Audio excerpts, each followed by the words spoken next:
What is up, guys, gals, and Booknook pals? It's Pluck the Bunny with another unboxing, and today we are back with our Booknooks, taking a look at a Rolife Booknook. This is their new Library of Wonders, and I gotta say, this is another big swing by Rolife. This does not look like their minimalistic, simple, colored pieces. This looks like something intricate, and I love that. And I'm not knocking their previous designs. I love their simplistic art style, and I don't like the word simplistic. Their minimalist art style, I think, is really adorable and aesthetically pleasing. But it's cool to see them step outside their comfort zone. They did it with their very over-the-top Carnival Booknook we took a look at recently, and I love that they are continuing to push forward with that, with this Library of Wonders. Now, shipping across the world did seem to take a toll a little bit on my Booknook's outer shell, but let's see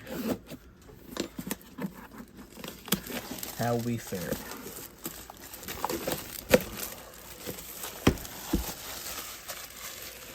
Only thing I just don't like about Rolife Booknooks, it's the same with an Averin, is getting these sleeves off, because even when it's a perfect condition box, these things never want to come off for me clean. All right, let's dig in and see what we got. Okay, so right off the bat, I'm seeing some 3D pieces in here, which I like.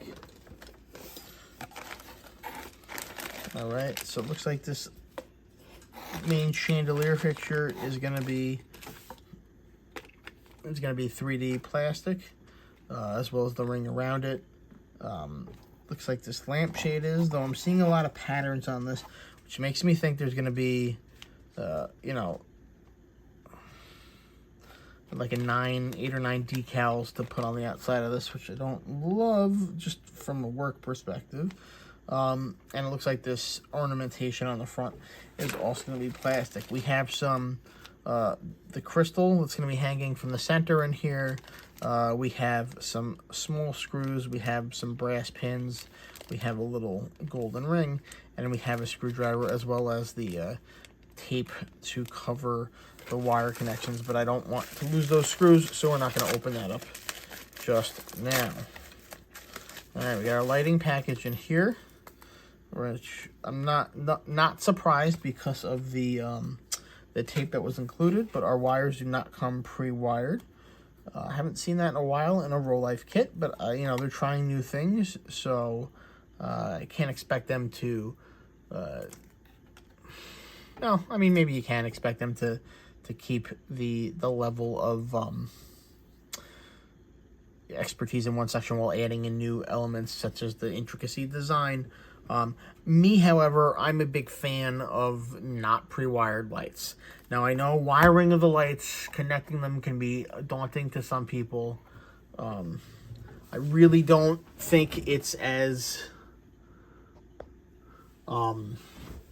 problematic as some people, you know, believe it is. I just think people think electricity, and they get way in the weeds in their minds about what that really means. And I think when you're dealing with low voltage stuff like this, it's really not that much that you have to worry about. We're talking, you got a red and black on this one, you got a yellow and black this one. So the yellow is going to function essentially as your red. So yellow and red are going to get connected, black and black are going to get connected, and they're going to connect to your battery box right here with the red and the black. Now, if you're someone who likes to use the touch sensor, beautiful. You just do that right as it is. For me, who doesn't like the touch sensor, this is even better, all right? Because I can just hook these directly into the wires of a battery box. If I want to keep AAA, I can just cut these two right here and attach the red and the yellow to this red, and the black to this black, and then I'm all good to go. I'm going to switch it over to a AA battery box just because for consistency in my kits and my lighting setup, that's the way I want to go.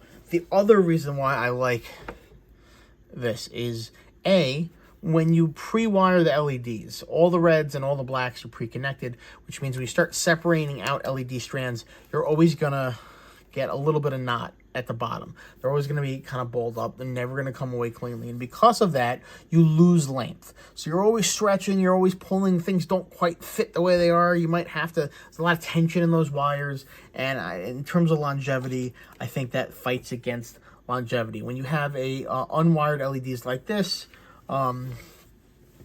you have the ability to run the lights cleanly and then just attach them at the end. The other advantage is because you don't have a heat shrunk lighting setup, you can add LEDs here a lot easier and customize the lighting the way you want. So our icon illustration guide here telling us what the different symbols are. Our product safety administration, safety. Oh, that was a weird zoom.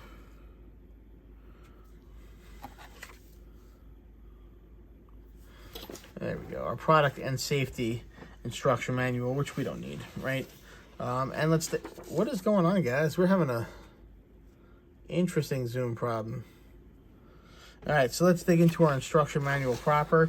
Pretty standard for a Rolife instruction manual from what I'm seeing, right? We have our black and white guide with the highlighted colors of the specific pieces and the edges which we're going. So really nothing too confusing here. They differentiate between our red and our yellow LEDs here.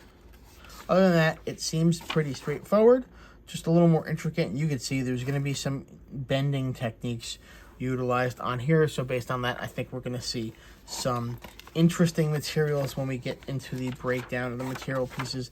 And again, you can see some cutouts and some UV printed acrylic. That was my chair. See? I will note that they're using tape here, and I will caution those of you who are anti-tape in Booknook construction, use the tape. Tape is the best at attaching these windows to the wood by a strong margin. Very interesting, they cut the corners off of these pieces. I don't know why. I've never seen that before. Is that a part of their whimsy? Or is that a design choice? I don't know. I'm also seeing these interesting, I don't know if you guys can see it. Let's see if I can get to focus again. Some interesting notches right here on the corners of the pieces. See if that reflects anything significant when we actually get to look at the pieces themselves. Alright. A little square of sandpaper, which we will throw onto the pile. And let's dig in. Oh, guys, I'm very happy you guys know how much I love a good structural piece, right? This is a sheet full of completely unfinished wood that is going to be used for structural infrastructure on the inside. That just goes to show you how strong this kit is going to be. We got a giant sheet of the double-sided tape strips, which I love. 2 full rows of the small, 1 row of the mediums. If you guys can, no one's gonna. There you go. See, 2 of the small, 1 of the medium, and then the large. All right, guys. I know some of you don't like it, but this is white gold right there. We do have a mirror, so there's going to be a mirror effect in here somewhere. We have our UV prints. So like I said, these are going to be on the top. Looks like under that stained glass.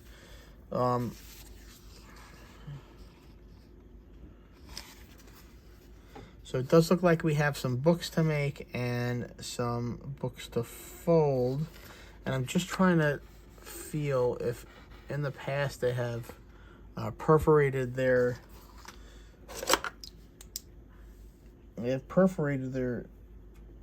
books that you fold.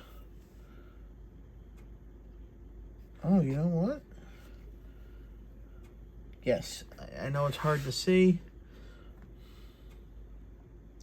but I do see perforations in these. So it does look like these should be relatively easy to fold into even patterns. And you can see also these are the stained glass for that lamp fixture. So we got some paper that's going to be folded. All right, and it is also scored, so it should fold specifically on these lines to give you nice clean folds.